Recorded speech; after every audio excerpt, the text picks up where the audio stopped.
Hello, നല്ല tasty ആയിട്ടുള്ളൊരു കടലക്കറി നോക്കാം കേട്ടോ. 2 കപ്പ് കടല വെള്ളത്തിൽ സോക്ക് ചെയ്ത് വെച്ചിട്ടുണ്ട്. അത് ഒരു കുക്കറിലേക്ക് ഇട്ട് കൊടുത്ത് 1 സ്പൂൺ ഉപ്പ് കൂടി ചേർത്ത് നന്നായിട്ടൊന്ന് വേവിച്ചെടുക്കണം.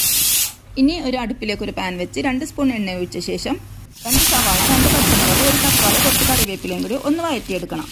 ഇതായിട്ടൊന്ന് വഴന്ന് വരുമ്പോൾ നമുക്ക് 1/2 സ്പൂൺ ഇഞ്ചി വെളുത്തുള്ളി പേസ്റ്റ് കൂടി ചേർത്ത് കൊടുക്കണം. ഇനി വേണ്ടത് 2 പിഞ്ച് നല്ല ജീരകം, 1 സ്പൂൺ മല്ലിപ്പൊടി, 1/2 സ്പൂൺ മഞ്ഞൾപ്പൊടി, 1 സ്പൂൺ മുളക് പൊടി ഇതുകൂടി ചേർത്ത് നമുക്ക് പച്ചമണം മാറുന്നവരെ നന്നായിട്ടൊന്ന് വഴറ്റി കൊടുക്കാം.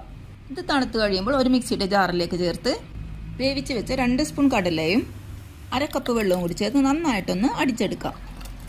ഇത് വേവിച്ച് വെച്ച കടലയിലേക്ക് ഒഴിച്ചു കൊടുക്കാം. ആവശ്യത്തിന് ഉപ്പ് കൂടി ചേർത്ത് കൊടുക്കാം. എല്ലാം തിളച്ച് നന്നായിട്ട് കുറുകി വന്നിട്ടുണ്ട്. ഇനി ഒരു പാനിലേക്ക് 2 സ്പൂൺ എണ്ണ ഒഴിച്ചു കൊടുത്ത ശേഷം 1 സ്പൂൺ കടുകും കുറച്ച് കറിവേപ്പിലയും കൂടി താളിച്ച് ഇതിലേക്ക് ചേർത്ത് കൊടുക്കാം. കുറച്ച് മല്ലിയില കൂടി ഇതിന് മുകളിൽ ചേർത്ത് കൊടുക്കാം.